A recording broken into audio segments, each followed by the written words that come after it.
تو حضرت علی کا گھر چونکہ حرم میں تھا تو کسی نے لکھ دیا مولود کعبہ، ان کے ہاتھ میں آ گیا جی کعبے کے اندر پیدا ہوئے، پھر دیوار پھٹ گئی نکلنے کے لیے، شیر خدا جو نکلے کعبے کی دیوار پھاڑ کے نکلا۔ یہ تعریف ہو رہی ہے یا مذمت ہو رہی ہے؟ انا للہ و انا الیہ راجعون۔ اور ایک جگہ آ گیا نا لفظ کہ حضرت علی کعبے میں پیدا ہوئے، انہیں کہا جی کعبے میں، جیسے لکھ دیتے ہیں نا جی فلاں آدمی خطیب کعبہ ہے، فلاں آدمی خطیب حرم ہے، فلاں آدمی خطیب المسجد، سب چیزیں تو ایک ہی ہیں۔ آج بندے اعتراض کرتے تیرا جب جی بات یہ شیعوں نے باتیں بنائی ہیں، ان سے کوئی بندہ نہیں پوچھتا یہ کیسے ہو سکتا ہے کہ علی کی ماں دیوار کے قریب آئے اور دیوار پھٹ جائے؟ دیوار کیوں پھٹی؟ بی بی دروازے سے کیوں نہیں گئی؟ دروازے سے آ سکتی تھی۔ خانہ کعبہ کے تالے کی چابی بی بی کے گھر پڑی تھی، کلید بردار کعبہ یہ تھے، متولی کعبہ یہ تھے، حضرت ابو طالب کے گھر کعبے کی چابی پڑی تھی، لیکن آج بی بی چابی لے کے نہیں گئی، دیوار کے قریب آئی، دیوار پھٹ گئی۔ اللہ نے قرآن منوانا نہیں تھا؟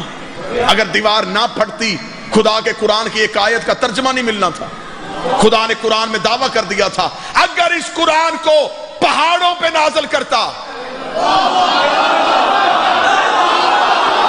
مہربانی کرو احسان کرو، پہاڑ اس کی ہیبت سے ریزہ ریزہ ہو جاتے۔ آج کوئی مولوی تم سے پوچھ لیتا کہ اللہ نے قرآن میں کہا ہے کہ اگر پہاڑوں پہ نازل کرتا پہاڑ ریزہ ریزہ ہو جاتے، تمہارے گھر کی آج تک الماری نہیں ٹوٹی، بتاؤ وہ کون سا قرآن ہے جو پہاڑوں کو ریزہ ریزہ کرتا ہے؟ تمہارے پاس کوئی جواب نہیں۔ ہم ہاتھ پکڑ کے کعبہ کو رکن یمانی دکھا کے بتائیں گے علی بچہ بن کے نہیں آیا تھا، قرآن بن کے آیا۔ اتنا ابراہیم و اسماعیل، ہم نے وعدہ لیا تھا ابراہیم اور اسماعیل سے، ان طاہر بیتی، تم دونوں باپ اور بیٹے نے میرے گھر کو پاک کرنا ہے۔ میں نے وعدہ کیا تھا میں قرآن سے جشن پڑھوں گا، ایک آیت اور اس میں پورا جشن بند ہے۔ خدا کہتا ہے میں نے ابراہیم اور اسماعیل سے وعدہ لیا تھا کہ تم دونوں نے صرف میرے گھر کو پاک رکھنا ہے، طاہر بیتی، میرے گھر کو صاف رکھنا ہے۔ میرے مالک کیوں رکھے صاف؟ تو نے آنا ہے، تو نے رہنا ہے۔ خدا نے کہا نہیں، للطائفین العاکفین ورکع السجود، اس گھر کو پاک کرو، اس میں طواف ہوگا، اس گھر میں رکوع ہوگا، اس گھر میں سجدہ ہوگا، اس گھر میں اعتکاف ہوگا۔ یہ چار لفظ قرآن میں نہ ہو میں تمہارا نہیں اللہ کا مجرم۔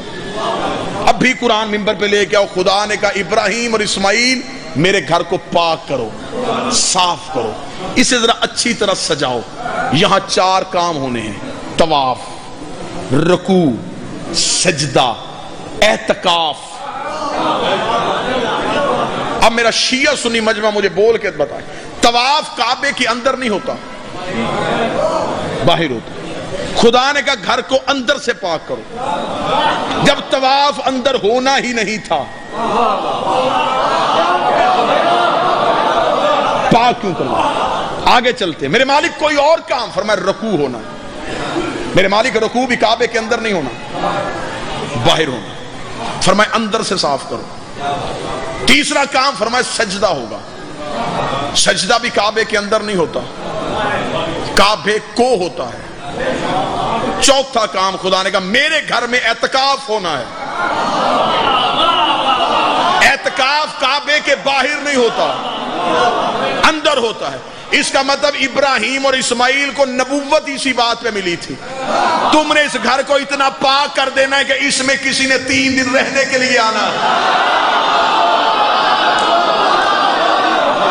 میں اس بندے کے ہاتھ پہ بیعت کروں گا جو مجھے اللہ کے گھر میں کسی کو رکتا ہوا دکھائے کہ کبھی ابراہیم اللہ کے گھر میں رکا ہو، کبھی اسماعیل اللہ کے گھر میں رکا ہو، کبھی کوئی نبی اللہ کے گھر میں رکا ہو، بلکہ اس نے تو نبیوں کی ماں کو اپنے گھر سے نکال دیا تھا۔ پھر میرے مالک تیرے گھر میں اعتکاف، اور خدا نے یہ نہیں کہا تھا کہ میرے گھر میں رہائش ہوگی، خدا نے کہا میرے گھر میں اعتکاف ہوگا۔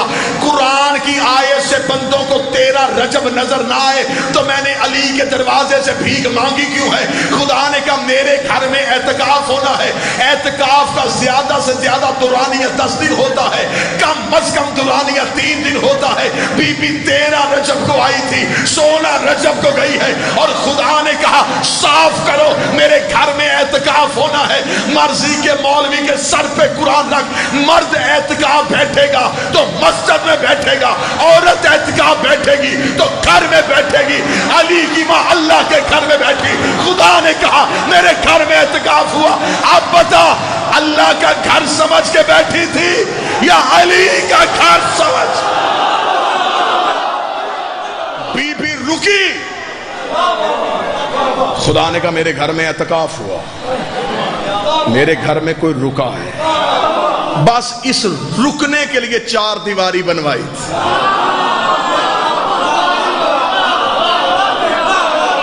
کعبہ بنا ہی علی کے آنے کے لیے تھا۔